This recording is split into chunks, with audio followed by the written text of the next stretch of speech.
I just got to catch myself in these moments. I was teaching dance yesterday, and it was beautiful because in May of 2021, I celebrate 20 years of teaching. I've been teaching since literally 2001, and I've always taught adults, seniors, all the way through now babies, the ballet tap combo classes, which didn't exist much when when I first started um, teaching.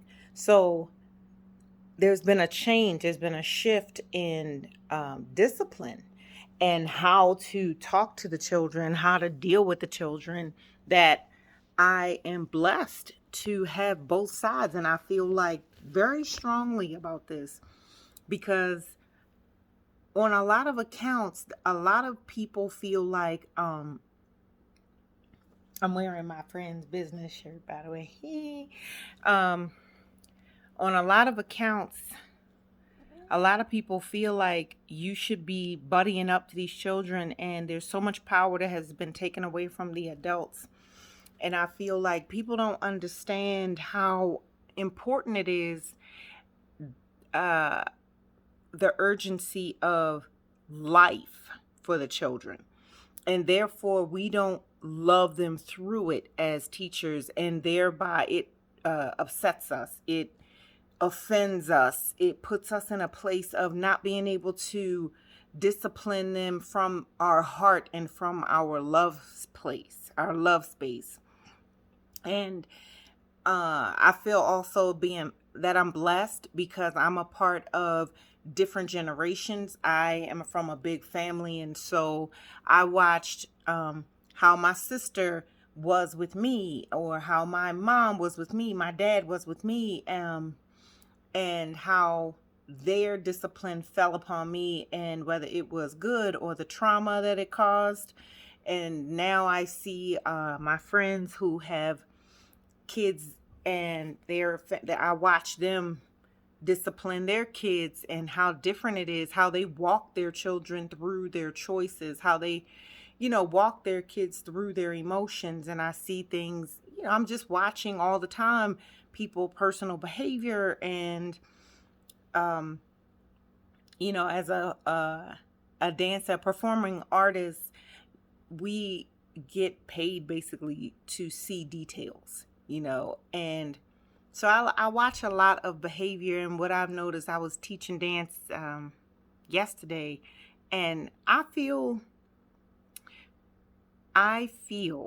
like it's really important to understand how to make something urgent to the children, but also not project our limitations onto them by thinking that, and don't get me wrong, I don't think that you should teach children adult things, but I do think that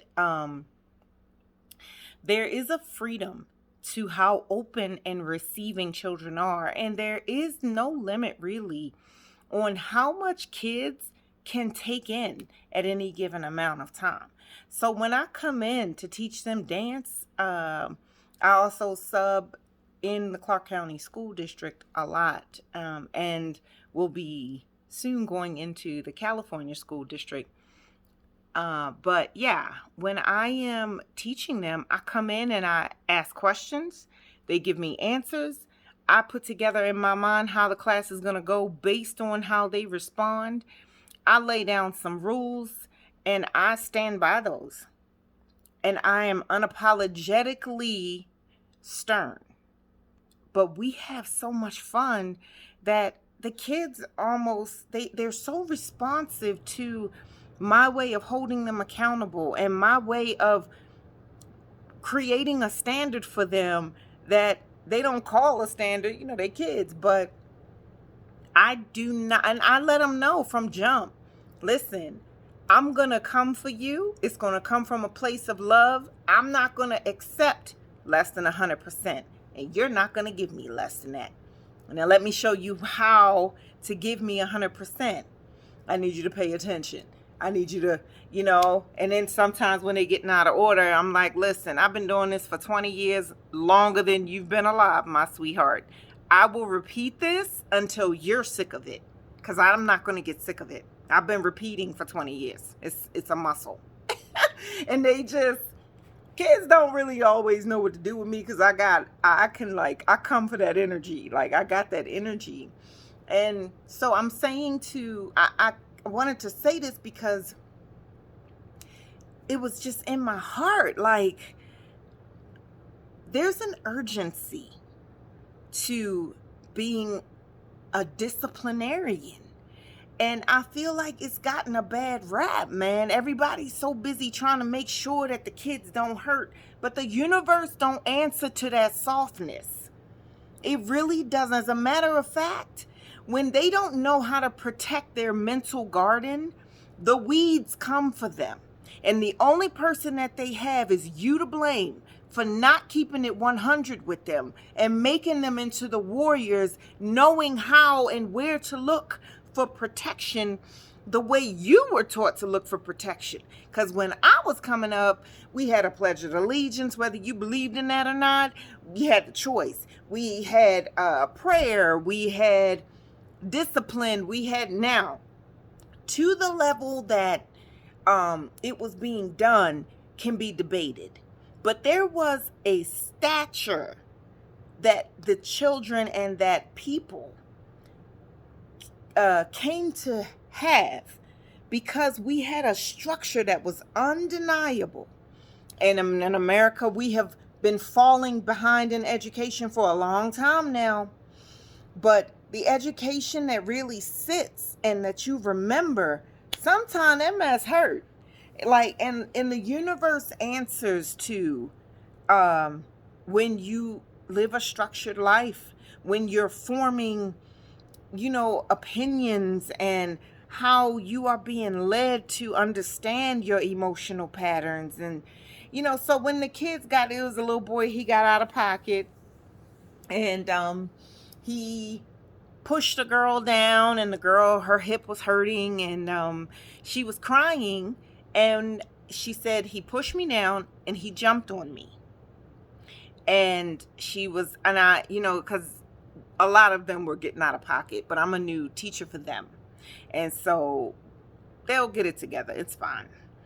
That's just how kids with a new person are. And I loved it, because when they weren't getting out of pocket, man, are they talented. Woo. And I just can't wait until they can get it under control, because that energy, and I told them that, I said, listen, I love the energy. I need you to channel it. I need you to put it where I need it. And so I'm trying to explain to them, I don't want you to I don't want you to suppress. I want you to express. Let me show you how. Let me show you that there's a time and a place. Let me show you. So when he pushed her down and she was crying, and I asked, I said, listen, what happened? I want you to tell me what happened. I need you to calm down, and I need you to explain to me what happened. Be very honest, because this is going to determine how I treat someone else. And when you have someone else's feelings, you should consider that, okay? Do you know what consider means? Tell me what happened. She told me. He pushed me down. He jumped on me. I said, and I looked at him. I said, listen, look at me. I want you to look me in my eye and tell me the truth. Did you push her down and jump on her? He said, I pushed her down. I didn't jump on her. She said, my hip is hurting because he jumped on me. I said, I need you to, I said, did you push her down? Yes. Did you jump on her? Did you fall, maybe land on her? Maybe you didn't jump on her on purpose, but when you pushed her, it went too far. Did you land on her? And he said, I didn't push her. I'm sorry. He said, I didn't jump on her. And so I said, okay, do you understand that there was a better choice that could have been made and that was not appropriate behavior? Yes. Okay, I need you to sit over here, because we don't do that. You have to respect someone's space. Don't put your hands on people. You understand what I'm saying to you? Yes. Okay, go ahead and have a seat. I said, do you need to sit out for a minute? No, I think it's going to be okay. I said, oh, you want to work through it? Yeah, because the dance was fun. So, yeah. I said, okay, I need you to apologize to her. He apologized. He said, my bad. I shouldn't have did that. And it was so genuine. It was a really beautiful moment. I said, do you accept his apology? Like, that is teaching them how to create a dialogue of forgiveness. But that moment still has to happen. And there is listen, you can apologize, but sometimes you can't make up for the things that you have done. So you still gonna have to sit out because the punishment still applies. Punishment is not a bad thing, because honestly, when you get into the world, the universe is going to punish you when you listen to your dark angel. When your dark angel wins out, you don't control your emotions, you rage out, which everybody, listen, I'm a fan of freedom of choice. But when you rage out and you don't have control, there's always a chance that one, someone has worse rage than you, two, that can cost you heavily, and three, you might not be able to fix it. Everything is not an apology away.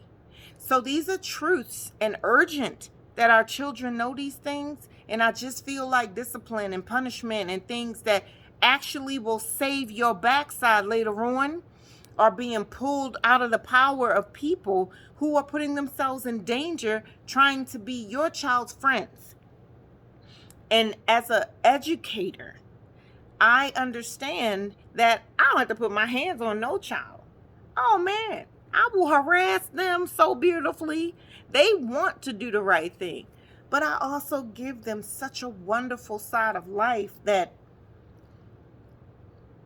like, doing the right thing is not painful. Doing the wrong thing is not painful. But there is right and wrong. And there's choices in between. And I just feel like I had to get that off my chest right now, because it is such a sad thing to me that people are so busy trying to create these choices that they're losing sight of what is really like a foundation, what is really important. And that's really to our disadvantage. It really, really is. Because the state that our children are living in, especially black children, especially brown children, is urgent. When they don't understand how to listen, to control themselves, it can cost them their lives. It's not fair. But until we can get, as adults, other things under control, like voting for local politicians, understand the business of politics, understanding the business of money and how that plays into politics, and where we sit in the ecos, so that we are important, so that they, understand that to be rid of us would cost them greatly, as opposed to right now we seem disposable for different reasons. Like, we as adults have our own issues, but if we don't monitor and channel their energy and their emotions correctly now, they are going to be in for a much more dangerous place in life than when they become adults. Because God willing that they make it to adulthood, they need to be someone that the universe can like and appreciate and will look out for. They need to be able to understand when they are having moments of discernment. And they're never too young to start to really connect with that. They come from a womb of a woman that is connected to Mother Earth. Don't project your limitations onto them. And mix the generations. The baby boomers were doing the best they could with discipline. They could have done better, but they really didn't. Maybe they didn't know how. Now we have more information, and now it's more public. We got online. So now we can use and mix. We can salad bar what they gave us to what we have. But neither one of them were wrong for the time that they were in. The baby boomers were just a little more extreme, and out of that came a lot of trauma and different things.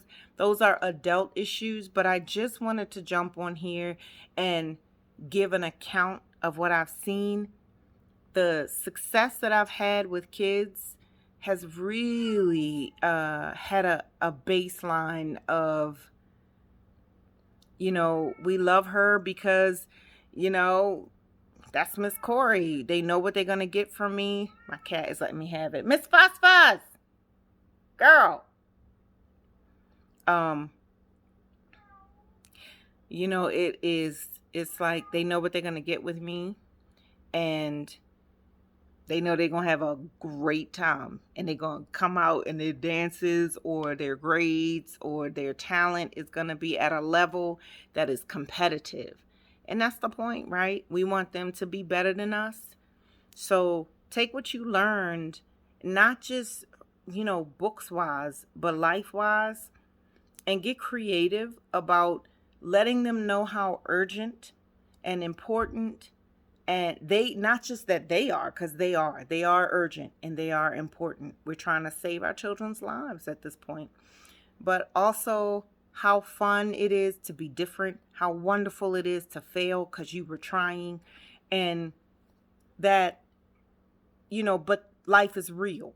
Life is real. It's 100%. Life is warfare and coming out here being ready. And this is how you prepare. And, life is discipline and life is punishment. And life is sometimes you're going to get yelled at and sometimes you're not. Sometimes we're going to laugh together. We're going to do this thing. We're going to work hard.